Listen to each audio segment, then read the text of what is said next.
Siguro, mabubusog talaga ako nito kasi 3 yung jelly ko. Kakainin ko to dun sa labas. Dito ko na lang to kakainin ng strawberry ko. Saan kaya yung uunahin ko dito? Kasi ang gaganda ng kulay eh. May kulay yellow, may kulay orange, may kulay pink. Ano kayang flavor ng kulay pink? Strawberry flavor. Tapos, orange flavor naman to. At itong isa, pineapple flavor. Wow, ang sarap-sarap. Pipili na ako kung saan yung kakainin ko dito.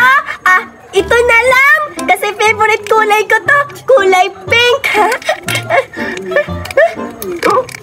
Ang hirap naman buksan. Nabuksan ko na.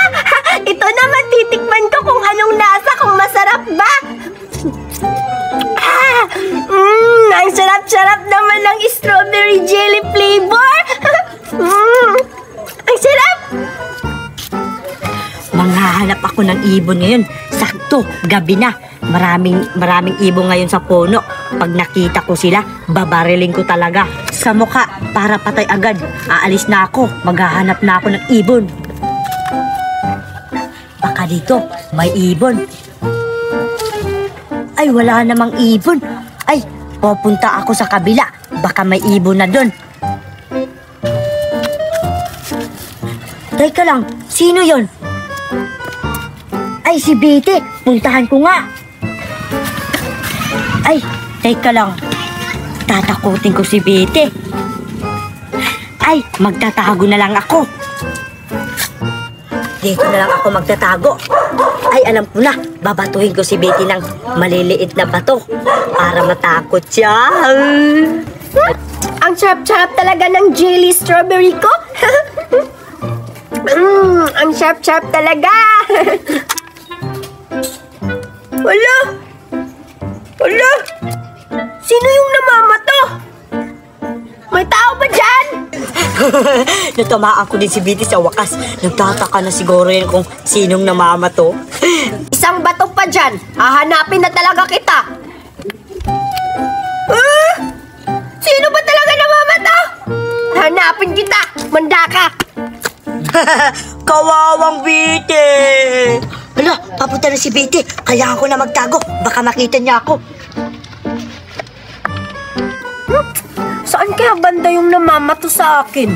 Mahahanapin kita. Saan ka kaya nagtatago? Lumabas ka na dyan, mahuhuli rin kita. Nahanap rin kita. Sino ka? Oh, ikaw pala, Cardo, ha? Anong ako, Betty? Huli ka na ngayon, Cardo. Ikaw pala namamato sa akin, ha? Tingnan mo yung binato mo sa akin, ang laki-laki. Hindi ako namamato, Betty. Huwag mo akong pambintangan. Namamari lang ako ng ibon eh. Ay, sus. Huwag ka nang magpalusot, Cardo. Nahuli na kita. Nagsisinungaling ka pa. Ganyan ka naman eh. Sinungaling. Lo, grabe ka naman magsalita, Betty. Sino pa ba pagbibintangan ko? Wala namang tao dito iba, kundi ikaw lang. Tsaka, nagtatago ka dyan. Huling-huli ka na. Nagsisinungaling ka pa talaga. Ayaw mo nang aminin. Hindi nga ako, Betty. Ay, teka lang, Betty. Ano yung dinadala mo? Parang pagkain yan na. Sakto, gutom na gutom ako, Betty. Pwede ba akong humingi? Nako, Cardo, iniiba mo yung usapan para makahingi ka ng pagkain ko. Nakikita mo, may jelly ako. Kita mo? May jelly ako, Cardo.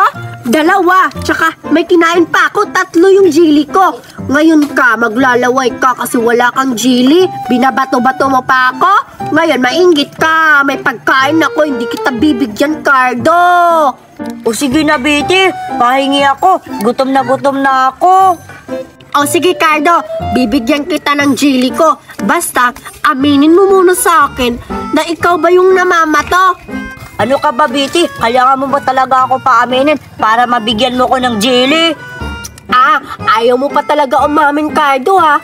O sige, hindi rin kita bibigyan ng jelly ko. Ang laki pa naman ng jelly ko. Maglalaway ka. Aalis na nga ako, ayaw mo man umamin eh. Aaminin ko na lang kay Betty na ako yung namamato. Habulin ko na si Betty. Ano ba yun si Cardo? Ayaw pang aminin na siya yung namamato sa akin? Ah, okay lang. Hindi ko rin siya mabibigyan ng jili-jili ko. Ayaw niya umamin eh. Mabuti nga lang na hindi ko siya binigyan ng jili para may jili pa ako. Bete, teka lang. Hala, si Cardo yun? Ano na naman yung Cardo? Bakit ba ako hinabol? Siguro, naiinggit ka na sa jili-jili ko, no? Umamin ka na kasi, Cardo, na ikaw yung namamato sa akin para bibigyan kita ng jili. Oo nga, Bete. Kaya nga hinabol kita kasi aamin na ako sa'yo. Ayan naman pala, aamin ka rin naman pala, Cardo. O sige na, aminin mo na ikaw namamato sa akin. Tama ba ako, Cardo?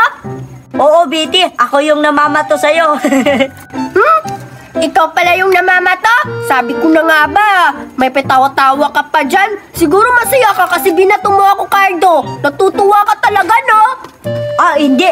Sorry, Bete. Pasensya na, Bete, na binato kita. Okay lang yan, Cardo. Mabuti na rin yan kasi inamin mo na ikaw yung namamato sa akin. Okay lang yon. Tsaka, eto, di ba gutom na gutom ka? Bibigyan na kita ng jili-jili ko. Total, may 2 jelly pa ako dito. Sa'yo na lang tong isa. Talaga, Bete? Sa akin na yan? Oo. Mukhang masarap to, ha? Kunin mo na. Sige, Bete. O sige na, Bete. Bubuksan ko na kung masarap ba talaga yung pagkain mong jelly. Sobrang sarap, Bete. Tsaka, Bete, ang lamig pa. Alam mo, Cardo, masarap talaga yan. Kasi mamahalin tong jelly-jelly ko. Bili to ng mami ko, Cardo. Mamahalin to, alam mo ba? Talaga, Bete? Magkano naman yung bili ng mami mo? Ito kung magkano bili ng mami ko? Nasa 100 ang isa. Itong jelly-jelly ko. Di ba ang mahal, Cardo, kaya siya masarap? Tikman mo pa, Cardo. Ubusin mo yan. O sige, Bete. Uubusin ko na to. Ang sarap talaga ng jelly mo. Salamat, Bete. Kasi kanina, gutom na talaga ako. You're welcome, Cardo. Basta sa susunod, wag mo na akong batuin, ha. Maging mabuti ka ng bata para bibigyan pa kita ng jelly. Maraming jelly. Gusto mo yan? O sige, Bete. Sa susunod, maging mabait na ako sa'yo. Para sa susunod, bibigyan mo ako ng maraming jelly.